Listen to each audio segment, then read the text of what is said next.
नमस्कार साथियों, स्वागत है आप सभी का अंकित इंस्पायर्स इंडिया पर। मैं हूं अंकित अवस्थी। साथियों, आज कहीं निजी यात्रा पर बाहर था, लेकिन निजी यात्रा पर जब बाहर था तब ये नोटिस किया कि एक खबर भारतीय मीडिया में बहुत तेजी से चल रही है। और तेजी से चलती खबर ये थी कि डोनाल्ड ट्रंप ने भारत आने से इनकार कर दिया है। क्या ये ऑफिशियल स्टेटमेंट था? तो आंसर है नहीं। ऑफिशियली कहीं ये खबर निकल कर नहीं आई। तो फिर कहां से पता चल गया साहब? न्यूयॉर्क टाइम्स नाम से अखबार है अमेरिका का, उसके अंदर एक खबर चलती है कि डोनाल्ड ट्रंप भारत नहीं जा सकते, यानी कि जाना कटा सकते हैं। अब सवाल बना कि क्या पहले जाने वाले थे क्या? तो मैं थोड़ा सा आपको इतिहास याद दिला देता हूं। नवंबर में जब डोनाल्ड ट्रंप जीत कर आए और फरवरी में जब प्रधानमंत्री नरेंद्र मोदी मिलने गए 2025 में, तो माना गया कि प्रधानमंत्री मोदी अपनी पुरानी वाली मित्रता ट्रंप को याद दिलाएंगे, क्योंकि इस बार जब ट्रंप आए थे मरने से बचकर आए थे, क्योंकि इनको तो गोली लगी थी ना, गोली लगी थी उससे हल्के से बचे थे, बचकर आए थे। तो इस समय इनका पुनर्जन्म था और डोनाल्ड ट्रंप ने इसको वाकई में पुनर्जन्म ले लिया और ये समझा कि अब तो ईश्वर ने मुझे जिंदा ही इसलिए रखा है क्योंकि मुझे कुछ करना है, मतलब जीवन में कुछ करना है वाली ठान कर आए थे। और वो करने के नाम पर बोले अमेरिका में जिसने भी गोली चलाई हो उसे दुनिया में कहीं भी ढूंढ कर मारूंगा टाइप से उन्होंने टैरिफ मारना शुरू कर दिया कि जाओ बेटा सबको मारना शुरू करेंगे। ट्रंप के नए हाव भाव को देखते हुए प्रधानमंत्री मोदी शिष्टाचारवश कि चलिए भाई प्रधानमंत्री मोदी जा रहे हैं मिलने के लिए, तो वो फरवरी में मिलने पहुंचते हैं। प्रधानमंत्री मोदी की और ट्रंप की मुलाकात फरवरी में होती है। आप सबने उस मोदी मुलाकात को देखा भी होगा। वहां पर प्रधानमंत्री अपनी तरफ से ट्रंप को इन्वाइट करते हैं कि सर आपको इंडिया आना है। अब प्रयोजन क्या होगा कि इंडिया आना है?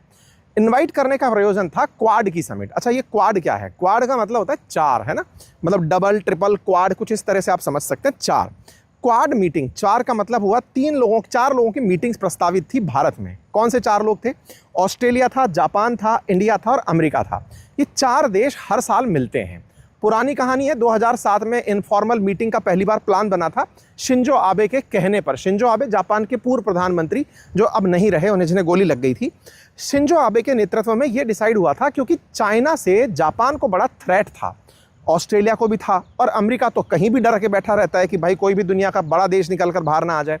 तो चाइना को साउथ चाइना सी में और एशिया पैसिफिक में काउंटर करने के लिए जापान ने अमेरिका के कहने पर एक तरह का इनिशिएटिव शुरू करवाया था कि हम चार देश, भारत, जापान, ऑस्ट्रेलिया और अमेरिका मिलकर के एक क्वाड बनाते हैं। और उसका उद्देश्य होगा, कहने के लिए उद्देश्य होगा कि एक दूसरे को कॉपरेशन करेंगे, लेकिन अगर चाइना की भाषा में बोला जाए तो ये क्वाड बना इसलिए था ताकि चाइना को काउंटर किया जा सके। सिंपल सी बात इतनी थी। साउथ चाइना सी के अंदर, एशिया पैसिफिक के अंदर, कहीं पर भी इंडियन ओशन और पैसिफिक ओशन के अंदर चाइना को काउंटर किया जा सके, ये उद्देश्य चाइना वाले जानते थे और मानते थे। और इसी बात को इन्होंने ग्लोबल टाइम्स में भी कई बार छापा था। मतलब ग्लोबल टाइम्स के अंदर तो कई बार ये निकला था कि नाटो एक्सटेंडेड फॉर्म में क्वाड कहलाता है। मतलब नाटो जहां यूरोप और अमेरिका के बीच में नॉर्थ अटलांटिक ट्रीटी ऑर्गेनाइजेशन है, वो एक्सटेंडेड फॉर्म के अंदर क्वाड कहलाता है। कुछ इस तरीके से इन लोगों ने उस बात को हाईलाइट करना शुरू किया था। चलो, ये बात भी निकल करके आई।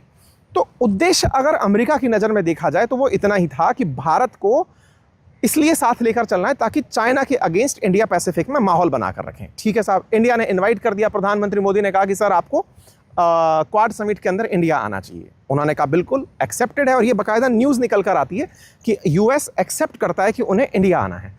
प्रस्तावित समय था सितंबर 2025, जिसमें आप और हम एंट्री कर चुके हैं, मतलब बिल्कुल मुहाने पर हैं। ऐसे में जब 2025 का नाम निकलता है कि क्वाड समिट भारत में होगी, भारत उसे होस्ट करेगा, डोनाल्ड ट्रंप भारत आएंगे, उससे कुछ दिन पहले, अभी थोड़े दिन पहले ही पाकिस्तान वालों ने खबर चला दी कि अमेरिकी राष्ट्रपति पाकिस्तान आ रहे हैं। हालांकि बाद में पाकिस्तान ने उसका खंडन किया, क्योंकि व्हाइट हाउस की तरफ से ही इस बात का खंडन आ गया कि भाई पाकिस्तान कोई नहीं जा रहा है। लेकिन उस समय फिर इस बात को ऐसे जोड़ा गया कि अच्छा, जब वो इंडिया आएंगे सितंबर में तो हो सकता है उस समय वो पाकिस्तान भी चले जाएं। मतलब कुछ इस तरह से इस बात को रिलेट करके कि दिखाया गया। ठीक है साहब, अब क्या होता है, जब ये न्यूयॉर्क टाइम्स में खबर छपती है कि वो भारत नहीं आ रहे हैं, यानी कि सितंबर इसी महीने जिनका आना प्रस्तावित था, अगर वो नहीं आ रहे हैं तो फिर इसके कारण तलाशे गए कि ऐसा क्या कारण हो सकता है जिसकी वजह से वो नहीं आ रहे होंगे। ये तो हम सबको सर्वविदित है। सर्वविदित क्या है कि ट्रंप भारत से इस समय चिढ़े बैठे हैं। चिढ़े बैठने का बड़ा रीज़न है, उन्हें ऐसा लगता है कि रशिया यूक्रेन युद्ध भारत करवा रहा है, इसी कारण भारत पर उन्होंने 50% टैरिफ लगाया है। लेकिन उनके खुद के भी अपने बहुत सारे रीज़न हैं। जिस तरह से वो ईगोइस्टिक आदमी हैं, जिस तरह से वो इस बात को लेकर चलते हैं कि अमेरिका को भारत ने गांठा ही नहीं, माना ही नहीं, ट्रंप को तो विशेष रूप से कुछ नहीं माना, ये माना ही नहीं। अगर क्या जाता भारत, अगर ये स्वीकार कर लेता कि हाँ भाई ट्रंप ने ही भारत पाकिस्तान के बीच सीज फायर करवाया था, ये विषय भारत में बहुत चर्चित विषय है कि भारत ने ट्रंप की मध्यस्थता को स्वीकार क्यों नहीं किया। ट्रंप के कहने पर भारत ये मान जाता कि हाँ भाई, ट्रंप आप ही के कहने पर हमारे और पाकिस्तान के बीच सीज फायर हुआ था, और पाकिस्तान की तरह अगर हम भी इन्हें नोबेल पुरस्कार के लिए नॉमिनेट कर देते कि भाई लीजिए सर, हम भी कहते हैं, आसिम मुनीर ने तो कह ही रखा है कि आपको नोबेल पुरस्कार मिलना चाहिए, हम भी कह देते हैं कि आपको नोबेल पुरस्कार मिलना चाहिए। अगर भारत ऐसा कर देता तो उसके नुकसान क्या होते, अगर हम उसको कंक्लूड करें तो देखिए क्या है ना, पूरी दुनिया में भारत सबसे पॉपुलस कंट्री है, सबसे बड़ी जनसंख्या भारत के पास है। बात हो डेमोक्रेसी की तो दुनिया का सबसे बड़ा डेमोक्रेटिक कंट्री भारत है। ऐसे में प्रधानमंत्री मोदी का जो नेतृत्व रहा भारत में पिछले 10-12 साल से, उसमें प्रधानमंत्री मोदी की लोकप्रियता दुनिया में बड़ी चर्चा का विषय रही है। देखिए, चाहे ट्रंप हो, चाहे दुनिया का कोई भी राजनेता हो, राजनेता जब बना है तो जनता की चाह पर बना है कि उसे कितने लोग चाहते हैं। ऐसे में ट्रंप ने भारत के प्रधानमंत्री का ग्लैमर असल में अमेरिका में भी देख लिया था जब हाउडी मोदी कार्यक्रम हुआ था। मोदी की मतलब जो लोकप्रियता थी वो देश के बाहर बहुत ज़्यादा विख्यात हो रही थी। जहां भी जाओ वहां मोदी जी, और मतलब कई तरह के पता नहीं कैसे कैसे सर्वे निकाल दिए जा रहे थे कि दुनिया में सबसे लोकप्रिय नेता कौन, तो प्रधानमंत्री मोदी। तो इस तरह की लोकप्रियता, और ट्रंप क्या है, सोशल मीडिया का आदमी है, अपना ट्रुथ चलाता है। उससे पहले ट्विटर वालों ने भगा दिया था, फिर ट्विटर वालों ने वापस लिया। तो कुल मिलाकर के उसको माहौल बनाना बहुत पसंद है।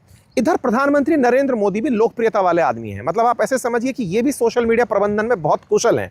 मतलब अगर आप उठाकर देखें तो पिछले समय पर भी सोशल मीडिया पर बने रहने के लिए प्रधानमंत्री बहुत एक्टिवली, कांग्रेस हो या अपोजिशन हो, ये बहुत लेट सोशल मीडिया पर एक्टिव हुए। वो बहुत पहले से सोशल मीडिया का गेम प्रधानमंत्री नरेंद्र मोदी जानते थे। अच्छा, अब इस पूरी कहानी को अगर हम सार में लेकर आते हैं तो दोनों के बीच में एक ईगो रिफ्ट था। प्रधानमंत्री मोदी को यह पता था कि अगर मैंने एक बार के लिए यह कह दिया कि हाँ, आप ही ने हमारा सीज फायर करवाया है, तो भारत में उनकी लोकप्रियता को बट्टा लग जाएगा। एक तरह से यह समझिए कि दुनिया यह मानने लगेगी कि ट्रंप अब डायरेक्ट करते हैं प्रधानमंत्री मोदी को। मोदी जी ऑलरेडी 75 साल में एंट्री कर जाएंगे सितंबर में। उनको वैसे भी पता था कि ज़्यादा होगा तो मैं तो ये कह के इस्तीफा दे दूंगा, लेकिन कम से कम अपनी इस इज्जत को तो बरकरार रखूंगा कि मैं दबा नहीं किसी से। दूसरी बात, भारत के अंदर जो राजनीति है इस समय, जो अपोजिशन की राजनीति है, वो ये समझ चुकी है कि बीजेपी को हराना, या बीजेपी का जिस तरह से सिस्टम बना हुआ है, हर जगह पर वो लोकल बूथ लेवल का मैनेजमेंट करते हैं, उसको टक्कर देना और एवज में उसके प्रधानमंत्री मोदी की इमेज को टक्कर देना, इन दोनों में बड़ा अंतर है।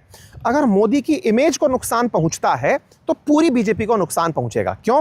क्योंकि बीजेपी ने कहीं ना कहीं वही वाला हिसाब कर दिया जो एक समय पर इंदिरा गांधी जी के साथ था कि Indira is India, India is Indira. तो इस तरीके से मतलब ये जो तीनों के बीच में बना था ना, इंडिया इज इंदिरा, वैसा प्रधानमंत्री मोदी ने बीजेपी के काल में कर लिया। मतलब अगर बीजेपी है तो मोदी जी हैं, मोदी जी आ रहे हैं तो बीजेपी आ रही है, मोदी जी जा रहे हैं तो बीजेपी जा रही है। तो एक तरह से एक व्यक्ति पर जब चीजें डिपेंडेंट हुई तो उनकी इमेज को जितना नुकसान पहुंचेगा उतना अपोजिशन के लिए वो फायदे का सौदा होगा। तो ये एक तरह से समझिए कि भारत की राजनीति में जिस चीज का गहरा असर पड़ सकता था वो क्या था कि प्रधानमंत्री मोदी को झुकता हुआ दिखा दो। ट्रंप ने यही दांव खेला भारत पाकिस्तान के बीच हुए इस ऑपरेशन सिंदूर के समय। अच्छा, आप और हम अगर इस बात का थोड़ा पीछे चल के एनालिसिस करें तो ये पाएंगे कि जब भारत और पाकिस्तान के बीच की शुरुआत तो 22 अप्रैल से हुई, जब पुलवामा अटैक हुआ, पहलगाम हमला हुआ। तो पहलगाम जो हमला हुआ उसके बाद में भारत का ऑपरेशन सिंदूर जो मई में था, वहां तक प्रधानमंत्री मोदी बड़े स्ट्रांग थे। मतलब एक तरह से कहिए कि 7 मई के दिन भारत ने जो पाकिस्तान पर ऑपरेशन सिंदूर किया, उसके बीच तो प्रधानमंत्री मोदी का जो पहला दूसरा दिन गया था वो तो बहुत हाइट पर चला गया था। मतलब ऐसा था कि भाई साहब, मोदी जी ने कर दिखाया, जो कहा था वो कर दिखाया, ये दृढ़ निश्चय है, ये दुश्मनों को घुस के मारते हैं, सब कुछ सही था। जैसे ही सीज फायर चौथे दिन हुआ, खेल तो वहां से बिगड़ना शुरू हुआ ना। मई के अंदर से जो खेल बिगड़ना शुरू हुआ लगभग 10 मई से, वो बिगड़ते बिगड़ते 29 जुलाई तक प्रधानमंत्री मोदी जी का वो सबसे खराब समय कहा जा सकता है।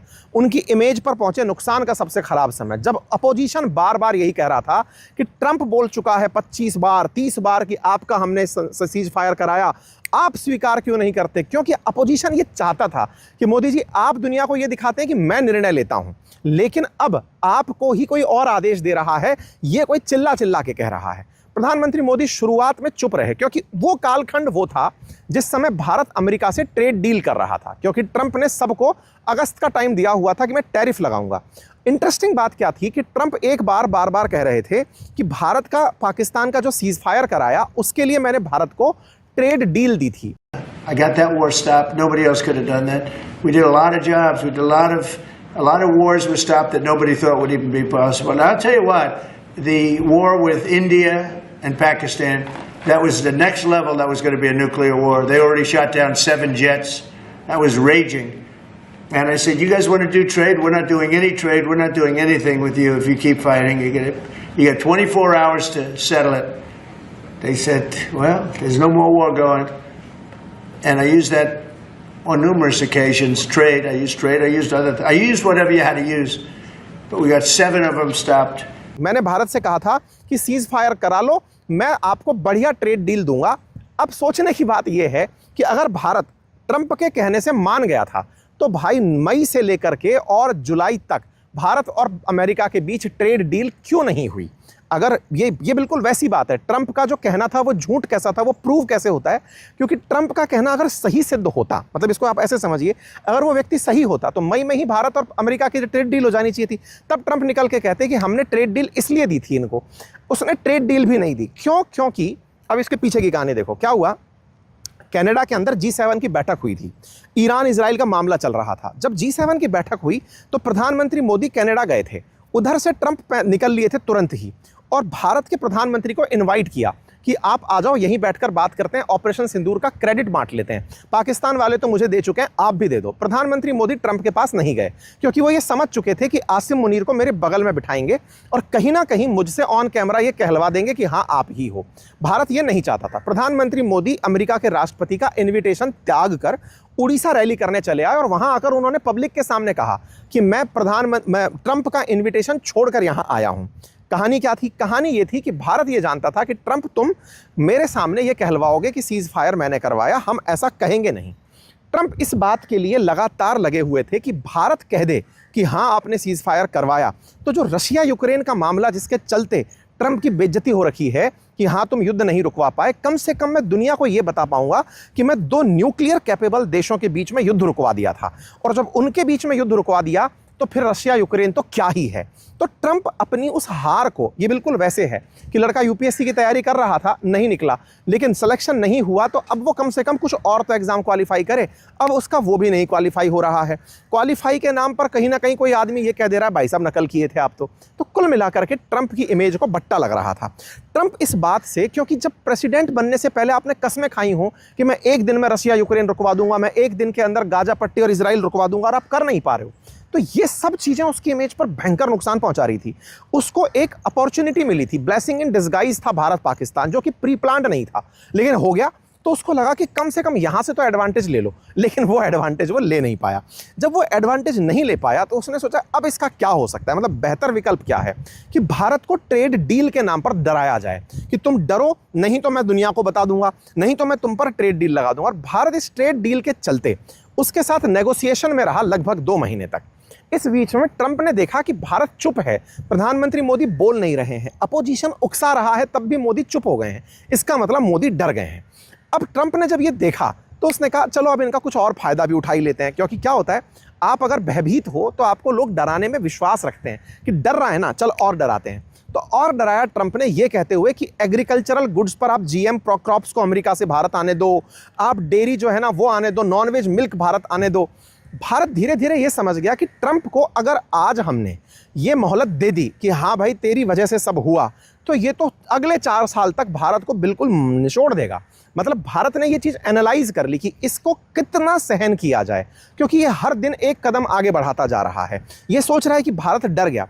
भारत डर गया, ये उसकी गलतफहमी थी। कैसे थी यार? भारत वो देश है जो 200 साल अंग्रेजों के गुलाम रह चुका। 200 साल गुलामी के बाद भी उन ब्रिटिशर्स को पछाड़ने वाला भारत क्या अमेरिका के इन टैक्सेस से डरेगा क्या? बस इस बात का एहसास मोदी जी को होने लगा जब देश में लोगों के चेहरे पर उन्होंने अध्ययन किया कि ऑपरेशन सिंदूर के लिए हमने यात्राएं भले ही निकाली, लेकिन भारत के लोग यही पूछ रहे हैं कि रुकवा क्यों दिया, है ना। और अपोजिशन बार बार इस चीज़ के लिए इनको खींचे पड़ा था कि आप बताते क्यों नहीं हो, बताते क्यों नहीं हो। तो अल्टीमेटली मोदी जी को ये समझ में आ गया कि भाई भारत रहना चाहिए, नंबर 1, और नंबर 2 मेरी इमेज रहेगी तो बीजेपी रहेगी, अगर इमेज कोई बट्टा लग गया तो नुकसान हो जाएगा। बस यही था कि उन्होंने सदन के अंदर उस दिन बोल दिया। 29 जुलाई का दिन था, प्रधानमंत्री मोदी बोलते कि हमने किसी के कहने पर सीज फायर नहीं किया। अध्यक्ष जी, दुनिया के किसी भी नेता ने भारत के ऑपरेशन रोकने के लिए नहीं कहा।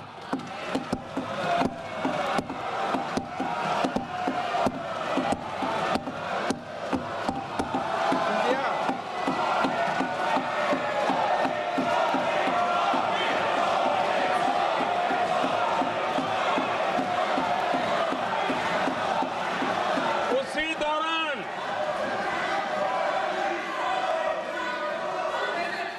9 तारीख को रात को अमेरिका के उपराष्ट्रपति जी ने मुझसे बात करने का प्रयास किया। वो घंटे भर कोशिश कर रहे थे, लेकिन मेरी सेना के साथ मीटिंग चल रही थी, तो मैंने उनका फोन उठा नहीं पाया। बाद में मैंने उनको कॉल बैक किया। मैंने कहा कि आपका फोन था, 3-4 बार आपका फोन आ गया, क्या है? तो अमेरिका के उपराष्ट्रपति जी ने मुझे फोन पे बताया कि पाकिस्तान बहुत बड़ा हमला करने वाला है, ये उन्होंने मुझे बताया। मेरा जो जवाब था, जिनको समझ नहीं आता है उनको तो नहीं आएगा,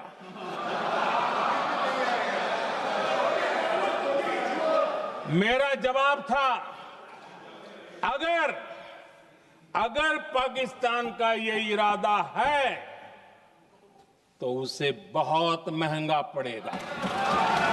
अगले ही दिन ट्रंप उठाते हैं कलम और कह देते हैं कि लीजिए साहब, अब हम आप पर टैरिफ लगाएंगे। 25% टैरिफ तुरंत अनाउंस होना यह दिखाता था कि ट्रंप धमकाए जा रहे थे कि मान जाओ, अदरवाइज तुम पर कोई एक्शन लेंगे। भारत माना नहीं, उन्होंने एक्शन ले लिया। कोई बात नहीं साहब। अब इसमें एक कहानी और घटती है कि अब इस बात को पनिशमेंट में कैसे बदलें, क्योंकि रेसिप्रोकल टैरिफ तो वह आदमी लंबे समय से चिल्ला रहा था। पनिशमेंट में कैसे बदलें, इसको पलटने के लिए उसने तरीका अपनाया कि रशिया यूक्रेन का इल्जाम इन पर डाल दो। रशिया यूक्रेन में तेल खरीदता है भारत रशिया से, ये इल्जाम इन पर डाल दो। अब इल्जाम डाल दोगे तो उससे क्या होगा? पब्लिक सेंटिमेंट ये होगा कि देखो अमेरिका रशिया के युद्ध को रुकवाने के लिए कितना कुछ कर रहा है। तो रशिया का युद्ध ना रुकवाने का फ्रस्ट्रेशन था ऑपरेशन सिंदूर का सीज फायर, वो सक्सेसफुल नहीं हो पाया। तो इन्होंने कहा कम से कम अब ऐसा करो, भारत पर सैंक्शन लगाओ, एक साथ 2 काम हो जाएंगे। भारत पर प्रतिबंध भी हो जाएंगे और उधर रशिया के नाम पर दुनिया वाले खुश हो जाएंगे कि देखो इन्होंने ऐसा किया। इस चलते इन्होंने हम पर टैरिफ लगा दिए। अब साहब कहानी आती है, इस बीच में भारत ने क्या किया। जब 29 जुलाई बीती, भारत ये समझ चुका था कि ये आदमी कुछ ना कुछ तो खेला करने वाला। 29 जुलाई से पहले ही भारत मन बना चुका था कि हम अब इसके खिलाफ चलेंगे, क्योंकि ये आदमी अब सही जा नहीं रहा। इस बीच में भारत और चाइना की मुलाकात होना शुरू होती है। मुलाकात कैसे होती है? वांग वी की भारत यात्रा होती है। भारत यात्रा होती है, NSA मिलते हैं, विदेश मंत्री मिलते हैं, हमारे लोगों की चाइना यात्रा होती है। हम ये समझ चुके होते हैं कि अब समय आ गया है कि इससे अब डरने का नहीं है, सामना करने का समय। अब इस कहानी के लिए भारत से एक मैसेज जाता है अमेरिका को कि चाइना और भारत नज़दीक आ रहे हैं। इस बीच में भारत के NSA और विदेश मंत्री रशिया जाते हैं। हम सब की मुलाकात बहुत तेजी से होने लगती है। वाकया क्या था कि अभी आज के समय जब आप ये सेशन देख रहे हैं, प्रधानमंत्री नरेंद्र मोदी चाइना में हैं और उनकी थोड़ी देर पहले ही शी जिनपिंग से मुलाकात हुई है। गलवान वैली इंसिडेंट के बाद भारत की ये पहली यात्रा है, PM मोदी की चाइना में पहली यात्रा है। तो अब विचारणीय तथ्य था कि भारत और रूस, भारत और चीन अब ये नज़दीक आने शुरू हुए। इनने ये कहा कि बेटा तुम्हारा अल्टरनेटिव बनाना होगा। Alternative Russia, India, China, RIC कहलाता है। SCO के अंदर जो 10 मेंबर हैं, उनमें ये 3 मेंबर सबसे ज़्यादा पावरफुल मेंबर कहलाते हैं। यदि ये तीनों मिलते हैं, तीनों ही प्रताड़ित हैं अमेरिका से, तो अमेरिका को ये बड़ा पट्टा लगाते हैं। दूसरा, रशिया से अमेरिका चिढ़ता है, दुनिया को पता है। चाइना से चिढ़ता है, दुनिया को पता है। ताज़ा ताज़ा इंडिया से चिढ़ने लगा है। तो तीनों विरोधी अगर एक हो गए तो ये तो अमेरिका के लिए बड़ा नुकसान है। और यही अमेरिका के राष्ट्रपति के ना आने का बड़ा कारण भी है। क्यों? क्योंकि क्वाड जो था वो बनाया क्यों गया था? चाइना को काउंटर करने के लिए बनाया गया था। चाइना को काउंटर करने के लिए अगर आपने बनाया है और चाइना में ही प्रधानमंत्री मोदी जाकर बैठे हैं, तो ये तो ट्रंप के लिए बहुत घनघोर बेइज्जती वाली बात है, नंबर 1। नंबर दूसरा, BRICS country Brazil, Russia, India, China और साउथ अफ्रीका, पांचों की पांचों ट्रंप के विरोध में हो रखी हैं। ये पांचों अगर और तान दी गई तो ये कुछ ना कुछ अल्टरनेटिव डी-डॉलराइजेशन जैसा ला सकती हैं। नंबर तीसरा, क्वाड के अंदर 4 देश थे। कौन कौन से? जापान, ऑस्ट्रेलिया, इंडिया और अमेरिका। जापान जो है ना, वो असल मायने में भारत के प्रधानमंत्री की कल ही यात्रा देखा है। भारत के प्रधानमंत्री वहां गए, 60 बिलियन से ज्यादा की डील लेकर आ गए। $67 बिलियन के आसपास का आंकड़ा बताया जा रहा है। पीएम मोदी चाइना से पहले जापान गए। इसका मतलब भारत ने क्या समझदारी करी? भारत ने जापान को भी साध लिया कि देखो, उस आदमी के चक्कर में मत रहो, वो तुमको नॉर्थ कोरिया से पिटवा देगा, तुम्हें बर्बाद कर देगा, तुम तो हमसे डील करो। जापान ने कहा हम आपके यहां पर $67 बिलियन इन्वेस्ट करेंगे। ये कितना होता है ना, इसका आंकड़ा इससे लगा लो, पाकिस्तान को चाइना ने मात्र $60 बिलियन में खरीद लिया था। वो जो चाइना पाकिस्तान इकोनॉमिक कॉरिडोर है ना, वो $60 बिलियन का इन्वेस्टमेंट था। $67 बिलियन का तो जापान ने भारत में इन्वेस्टमेंट अनाउंस कर दिया है अगले 10 साल के अंदर। मतलब आप समझिए कि जापान भारत में कितना ज्यादा रुचि रखता है। उधर दूसरी तरफ चलो, ऑस्ट्रेलिया वाले जो प्रधानमंत्री हैं, वो कुछ दिन पहले ही अमेरिका को ठेंगा दिखाते हुए चाइना की यात्रा पर जाया है। इसका मतलब ये हुआ कि हम आपसी दुश्मनी भुलाने को तैयार हैं, लेकिन ट्रंप से नहीं झुकना है। इसके लिए चाइना, जापान, ऑस्ट्रेलिया, इंडिया, अब ये सब एक होते जा रहे हैं कि भाड़ में जाओ, हम अपने हितों का फैसला करते हैं कि तुमसे मित्रता किसी काम की नहीं है। तो कुल मिलाकर के अब इसका सार अगर निकाला जाए कि ट्रंप के बारे में ये जो खबर आई है, हालांकि ये खबर अभी तक आधिकारिक रूप से पुष्टि नहीं हुई है, ना भारत की अखबार, भारत की सरकार की तरफ से, ना अमेरिकी सरकार से, लेकिन न्यूयॉर्क टाइम्स में छपी है, जिसको भारत की मीडिया ने बढ़ा चढ़ा के लिया है। तो उसके पीछे का बड़ा रीजन मैंने आपको बताया कि यदि ये कुछ होता है तो इसमें अतिशोक्ति नहीं होगी कि ऐसा कैसे हो गया, ठीक है ना। तो उम्मीद है कि आप लोगों को आज के सेशन से ये जानकारी लगी होगी कि ऐसा कैसे हो सकता है। अब सवाल ये आएगा कि ट्रंप अब कर क्या सकता है, मतलब इससे चिढ़ के वो क्या कर सकता है। हो सकता है वो पाकिस्तान की यात्रा पर चला जाए, हो सकता है वो भारत के विरोध में कुछ और फैसले ले ले। तो ये सारी चीजें उससे अपेक्षित हैं, लेकिन ये ज्यादा दिन नहीं चलेगा। ट्रंप को अल्टीमेटली झुकना पड़ेगा, क्योंकि अमेरिका के अंदर ही भारत के समर्थन में और ट्रंप के विरोध में बातें उठना शुरू हो गई हैं कि जो आप कर रहे हो ये बिल्कुल बेबुनियादी और बेवकूफ़ी वाली हरकतें हैं, ये ज़्यादा दिन नहीं चलेंगी। खैर, अब जो भी है, फिलहाल के लिए इतना ही। उम्मीद है कि आप सभी साथियों को ये जानकारी पसंद आई हो। हम कंटेंट क्रिएटर्स के जो आपके लिए हम तरह तरह की खबरें लाते हैं, अपने जीवन में कुछ हमारी प्राइवेट यात्राएं भी होती हैं, काम से इतर भी कुछ होता है। तो लंबे समय बाद एक ब्रेक लिया था, लेकिन लगातार फिर ये रियलाइज़ हुआ कि नहीं, मेरा ब्रेक बनता नहीं है, क्योंकि खबरें पुरानी होती जा रही हैं। तो खबरों के आप विश्लेषण में जब एंट्री कर ही चुके हैं, तो क्यों ना इस खबर को कवर कर दिया जाए। तो अगेन, आउटसाइड से आज आपको ये जानकारी मिली, तो आपने मुझे सुना इतनी देर तक के लिए, उसके लिए बहुत बहुत धन्यवाद। अपना ख्याल रखिए, और चैनल पर नए हैं तो सब्सक्राइब अवश्य कर लीजिएगा। बहुत बहुत धन्यवाद।